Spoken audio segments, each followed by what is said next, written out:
November 2007. Yves Guillemot stood in the shadows of a crowded launch party, watching as a digital assassin in a white hood performed a leap of faith from a Crusades-era cathedral. It was a gamble that shouldn't have worked, a historical stealth game with a convoluted sci-fi framing device. But it didn't just work, it shattered expectations.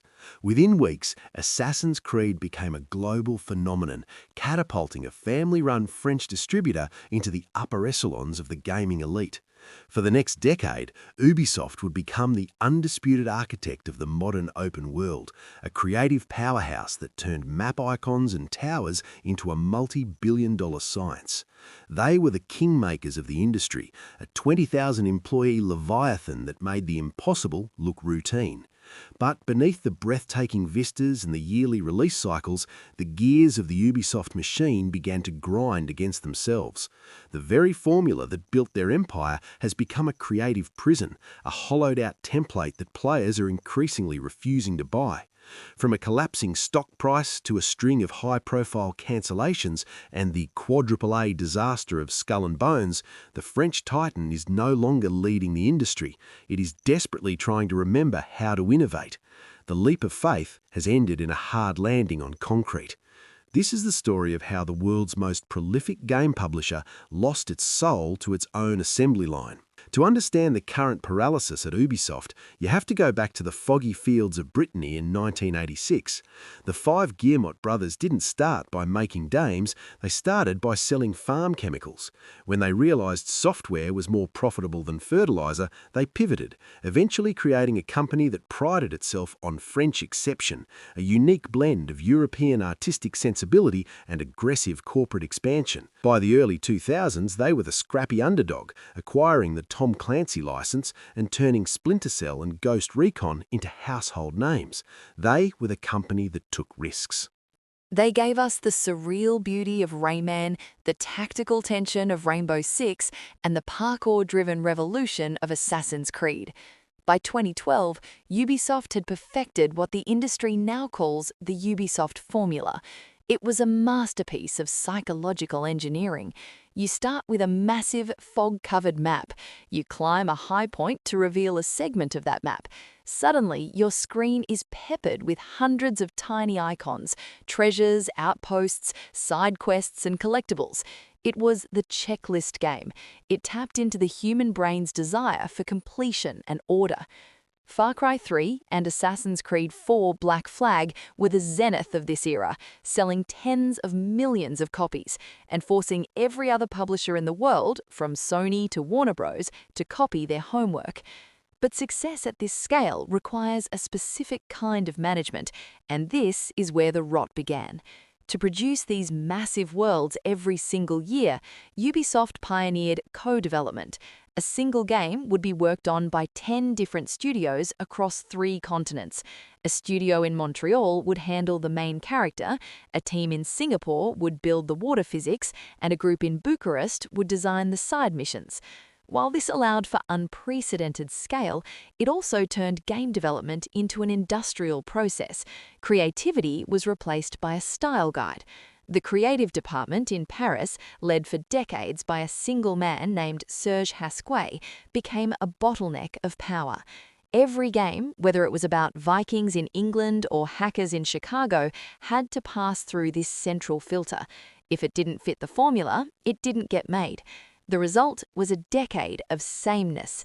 By 2019, the cracks were impossible to ignore. Ghost Recon Breakpoint, a flagship title, launched to disastrous reviews and tepid sales. It was a game that tried to be everything: a tactical shooter, a loot-based RPG, an open-world survival game, and ended up being nothing.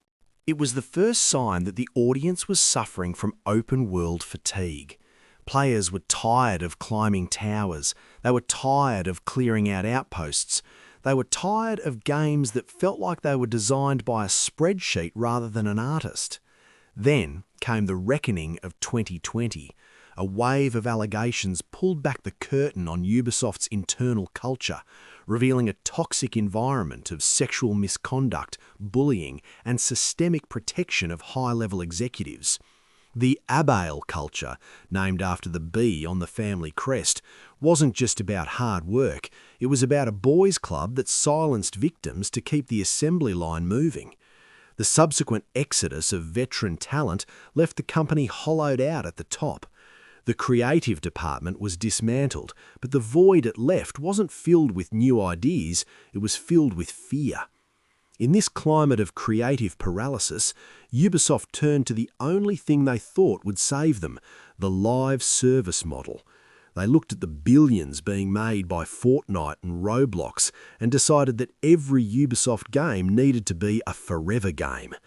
This led to a series of high-profile public embarrassments. Hyperscape, their attempt at a battle royale, was shut down in less than 2 years. X-Defiant, their Call of Duty killer, has struggled to find a consistent footing, but nothing compares to the saga of Skull and Bones. Originally conceived as a simple spin-off of the naval combat in Assassin's Creed 4, Skull and Bones languished in development hell for over a decade. It was rebooted multiple times, trapped by a subsidy agreement with the Singaporean government that made it legally impossible to cancel. When it finally limped onto shelves in early 2024, Yves Guillemot infamously defended its $70 price tag by calling it a Quad A game. The public response was brutal. The game was a hollow shell of what was promised, a relic of a design philosophy that was 10 years out of date. It wasn't just a flop, it was a meme. It represented everything wrong with the modern Ubisoft: overpromised, over-engineered, and fundamentally out of touch. The financial consequences have been devastating. In the last 5 years, Ubisoft's stock price has cratered, losing over 80% of its value. Investors who once saw the company as a safe bet now see it as a sinking ship. Even their most reliable brands are faltering. Star Wars Outlaws, a project that should have been a guaranteed home run, launched in the summer of 2024 to softer than expected sales. It was a beautiful game, but it was still a Ubisoft game. It had the outposts, it had the icons, it had the scripted stealth. In a year where players were gravitating toward the bold originality of Black Myth Wukong or the dense, systems-driven world of Elden Ring, the Ubisoft formula felt like a relic of a bygone era. The final blow to their 2024 strategy came with the delay of Assassin's Creed Shadows.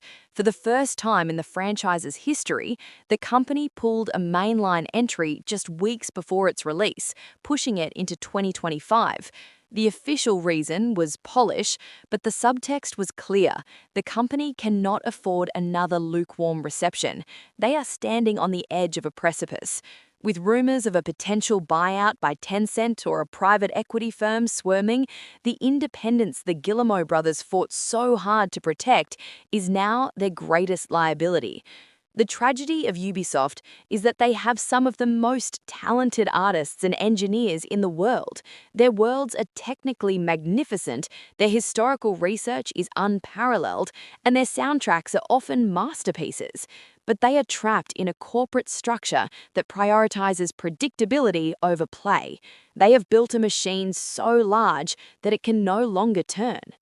While smaller studios are taking risks and reinventing genres, Ubisoft is busy optimizing the UI for a map that no one wants to explore anymore. They're chasing ghosts, trying to capture the lightning of 2007 in a bottle that's been cracked for years. They're looking for a hit through data points and monetization strategies, forgetting that hits are born from the friction of new ideas, not the smooth repetition of old ones. The market has moved on, but the factory is still producing the same part over and over, wondering why the customers have stopped queuing at the door. Today, the Ubisoft logo, once a symbol of prestige and European creative flair, has become a warning label for mediocrity. The company that taught us how to explore massive digital worlds has lost its own way.